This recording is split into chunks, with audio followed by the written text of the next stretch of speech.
Viewer discretion is advised. Hey guys, I'm that guy who thinks he's snivy, continuing my top 10 series. So with the successful reception of my previous top 5 and 5, half and half, I decided to continue this series. So trying to get some ideas, I've noticed a common trend of these gaming-related top 10s. Most of them who do them have several common genres and gives a variety of lists in that particular genre, each unique in their own way. The one I'm going to do today is my personal top 10 most underrated games of all time list. Here's a quick diagram of what I mean by underrated. Some of these games I might not even consider good, but such horrible reception that I felt necessary to place on my list. Now some rules. Only one game per franchise. Also, we are going to consider if it's underrated at its time because, in reality, most games are generally accepted over time. However, if something is both at a couple years old and is still criticized, we'll give it brownie points. Remember, this is also a very opinionated list. It's fine if you don't enjoy the following games as long as you can understand I like them. With that, let's get started. Hey guys, what do you think of when you think awesome shooters from where on N64? Wait, you were thinking of this game, weren't you? Nope, there was actually something with an overall positive reception from critics, but at the same time, I don't see it talked about at all. So, it's a rather unnoticed N64 title in my eyes. It's called Force Gemini, a game I got for my birthday one year and I was able to play this game for hours. How do I describe the gameplay? Well, think Ratchet & Clank where you get a bunch of fun weapons, then think a game where you have a bunch of characters to have fun with, then think of a standard third-person shooter except you get to splatter a whole bunch of unrealistic-looking insectoid blood. That's Force Gemini, proving once again that shooters should not be realistic in order to be fun. Definitely not without its flaws. It is a little easy, some of the backtracking gets repetitive, and come on, save all the travels in order to complete the game. The reason why I consider it underrated is because I hardly see it talked about, and not so much its reception from certain companies. Usually when people think of where on N64, they typically think games like Banjo & Kazooie, Perfect Dark, and as I mentioned before, GoldenEye. But no Force Gemini. I wish they would remake this concept. It's simple yet effective gameplay, the fact that it has enough to explore and playing, and of course, its childish balance. Dance! Dance!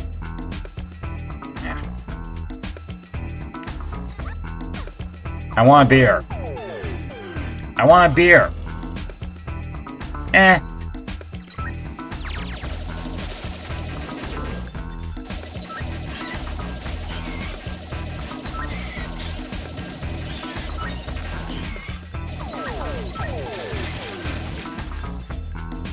Yoink!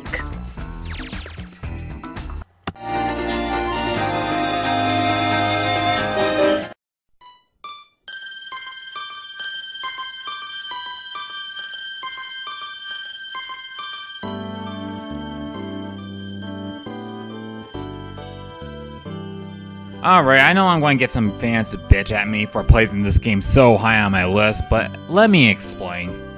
This was a very underrated title back in its day. But now, I have to say, it's got a pretty rapid fan base.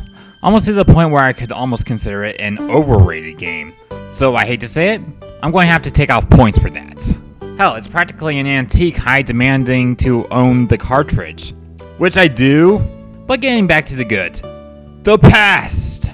Back in the day, there were two RPGs released for this SNES, one being Chrono Trigger and the other being Earthbound. Chrono Trigger was of course the game that stood out more because of its obviously superior graphics and people were too busy getting the multiple endings and playing Chrono Trigger in order to pay attention to Earthbound. The end! Oh yeah, I need reasons on why I like this game. Probably the same reason for everyone else. Its colorful atmosphere, its corny dialogue, nice simplistic battles where you really need to use your imagination. Yep, it is a great title. What the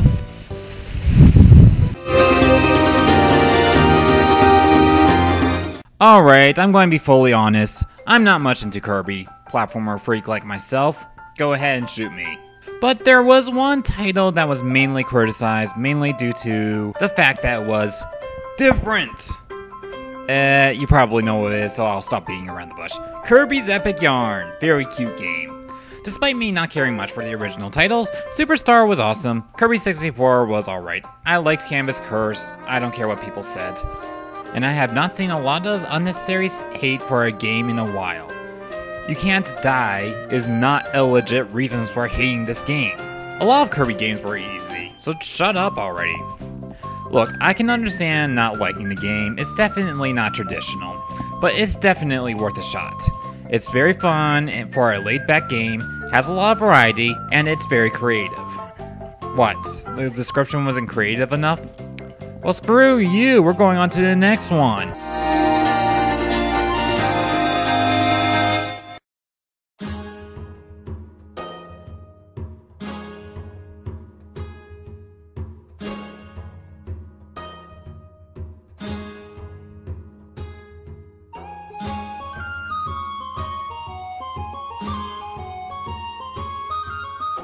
One of my favorite Zelda games. I know its reception is definitely much better than it was back in the day. But let me make it this clear. If you don't own Zelda Wind Waker, then you don't own a friggin' GameCube. Main arguments of why people dislike this game is mainly the graphics and the boat. Now, I can understand the boat, but if you're letting those two things hold you back, then I think you're missing out on a lot. I actually love this style of graphics. And in spite of the fact that there is an unnecessary sea in the between islands, this is a very fun game that gives you the sense of a large epic adventure that should be given a chance. So, I guess there was no joke at the end for this part.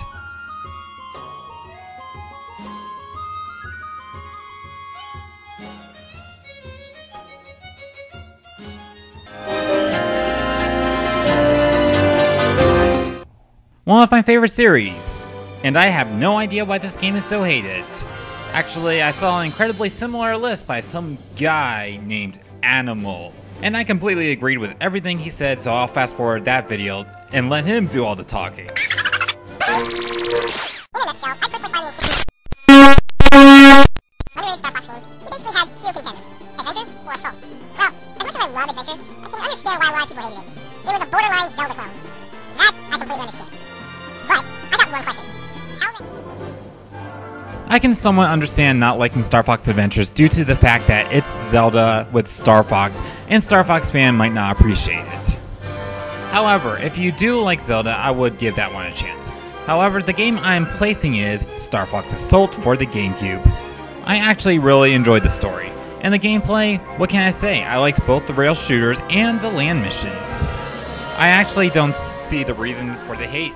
I mean, it's mainly criticized for the land missions, but there is just so much fun being able to use different weapons, barriers, and overall pretty solid controls, and just about the same fun and experience I had with Force Gemini.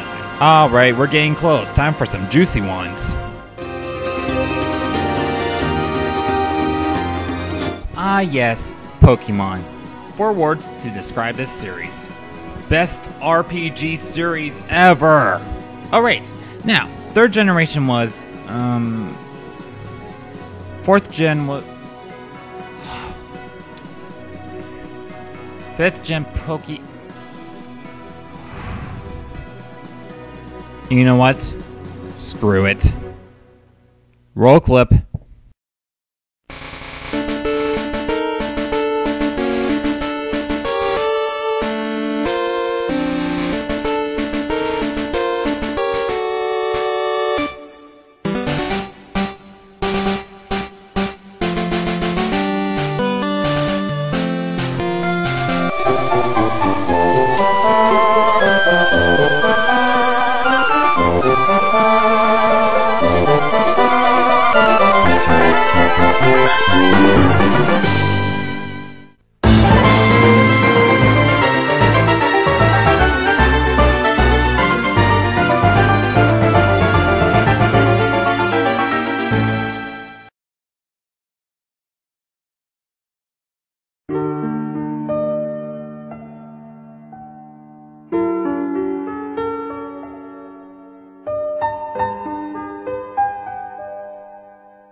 If I made you shed a tear of any kind, then I have successfully done my job.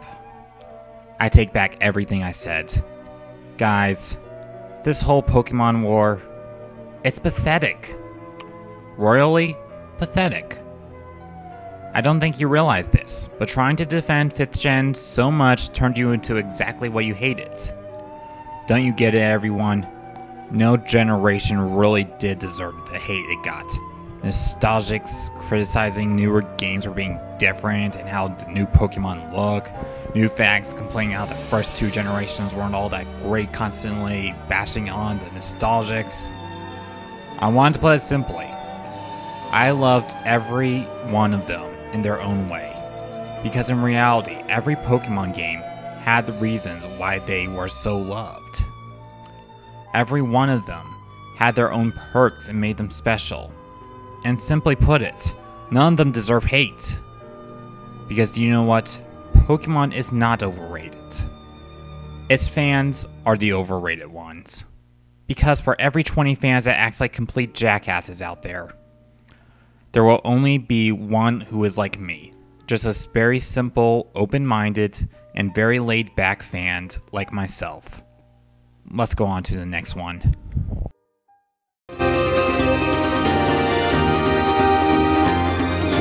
Ooh, I love this series. Now, going off of a lot of people I talked about this is usually what I get. It's near perfect. It's great. It's good. It's amazing. It's okay. Ugh. What is this shit? Wait, this came after that pile of crap? It sucks! And or, I never played this one because I never played an X game ever since I was exposed to X6 or X7. So guess which one I'm placing on my list. Make me an X8. One of those types of games that I can understand why it got the reception it got, but it's for bad reasons. Basically one of those, I hold a grudge against the series, so therefore I'm not going to give it a chance. Okay, if you're letting that hold you back, let me inform you on what you're missing.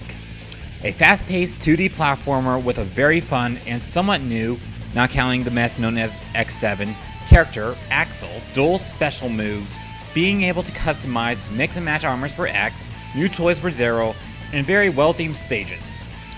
In short, it's a comeback to the roots that fans have come to enjoy while leaving new and innovative ways to play the game, offering replayability. If you're a Mega Man X fan, try this game. That is all.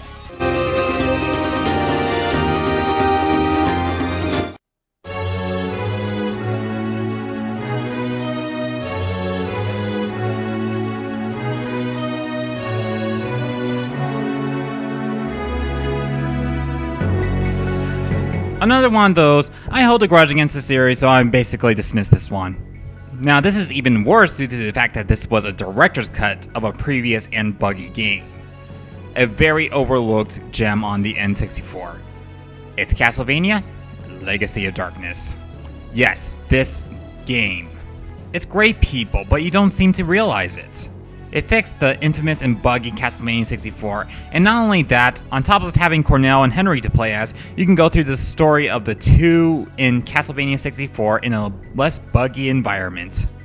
2 games in 1. That is awesome. So for actual gameplay, stuff you'll find in typical Castlevania games. You can slide, sidestep, backstep, secondary weapons, primary weapons, ammunition stuff. It's overall pretty solid gameplay, but it's definitely not without its flaws. The main issue is that it takes a bit to get into. I do recommend not quitting this game before you get to stage 5 with your first character, Cornell. From there, you should notice that the game is getting pretty cool and very fun. Another problem is the music is overall on par. Now, I'm not a huge Castlevania fan, but I will tell you that from the games I own in the series, I play this second most, followed by Super Castlevania being first. And that is saying something.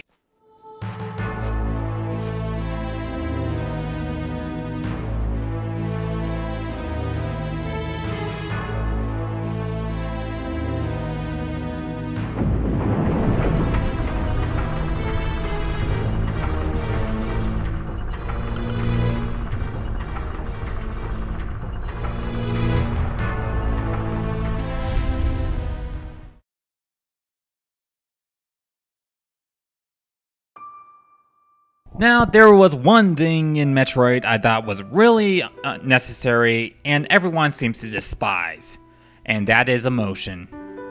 It's Metroid Other M. If you didn't guess that, you are incredibly slow.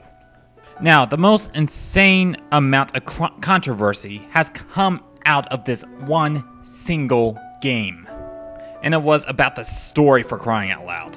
First off, it is all left to interpretation, and that's fine. If they want to portray Samus as being somewhat weak in the game, great. However, I hate the ones who go so far to overemphasize every little detail of the story and overinterpret every little thing and go into so much fanboy rage.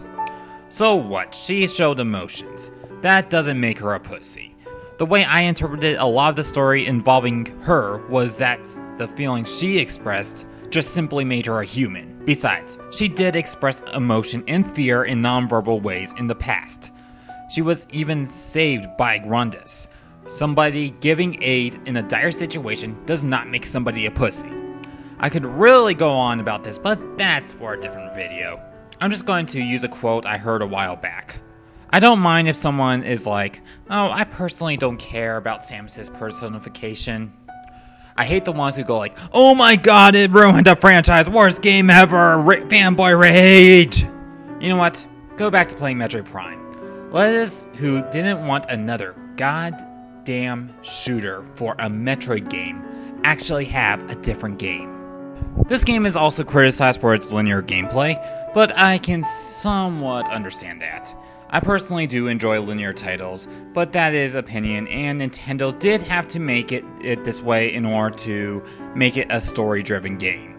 It is also criticized for its controls, which I don't get. They are completely 100% responsive, the D-pad is fully capable of moving in a 3D environment, and it's so easy to turn your Wiimote in a 90-degree angle. Not only that, they gave you the handicap of placing everything in slow motion once you enter first-person mode.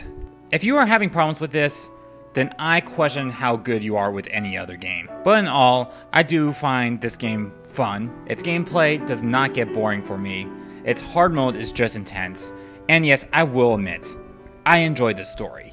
And if you didn't enjoy the story and that was your main gripe, I guarantee you, after you beat the game, that minus button works. So stop bitching. So, recap. At number 10, the unnoticed Force Gemini. Number 9, the now popular Earthbound. Number 8, the very creative and somehow hated Kirbys Epic Yarn. Number 7, we had boats and other stuff with Zelda the Wind Waker. Number 6, one of my favorites in the Starfox franchise, Starfox Assault. Number 5, simply put, Pokemon fanbase sucks. Number 4, let's have the fanbase hold a grudge and not even give this game a chance with Mega Man X8. Number 3, insert same sentence, insert different title. Number 2, you got to see me bitch at the Metroid fanbase.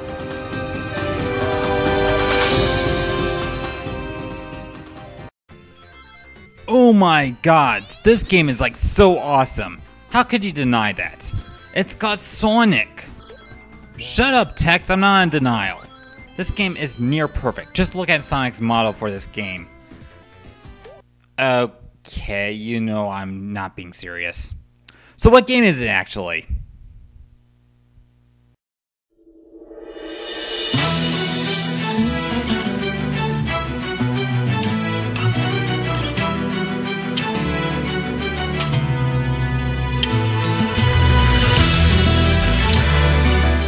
What? What are you staring at? You think this is another type of cruel joke? I'm dead serious. Number 1 on this list is the infamous Sonic 06. Now, I'm not claiming this to be a masterpiece. That would be insane, because it's far from it. But it is one of the most over-criticized games in gaming history. People still go on about this. Here's the thing, I can understand someone calling it bad. I can understand someone calling it kind of boring. I can understand someone calling it okay. But what I can't understand is how people can make it out to cause nightmares, which is how a lot of people would react by the mere mentioning of this title. I do personally find this game to be above decent. Reasons? It's got one of the most amazing soundtracks in Sonic history. I absolutely loved the themes and level designs. For me, the controls were just as bad as Sonic Adventure 2. Just took a little bit to get used to. I loved killing foes in those ways the game offered. There were moments I liked. The presentation? Ugh. As I said, it has a number of issues, but I feel it deserves to be on another list other than a generic top 10 worst Sonic games ever. What's more, being on number 1, yeah, the game was rushed, but I don't think that keeps it from being a fairly enjoyable game. I did actually fairly enjoy it, and it's not a list of best games, it's on my list because it's heavily bashed for poor reasons. And that's it for my top 10. So instead of rushing to the dislike button, how about you just simply place comments about your top 10 most underrated games? Just ones you thought got too much hate, or ones you just simply thought needed more attention. And with that, TLCG signing out.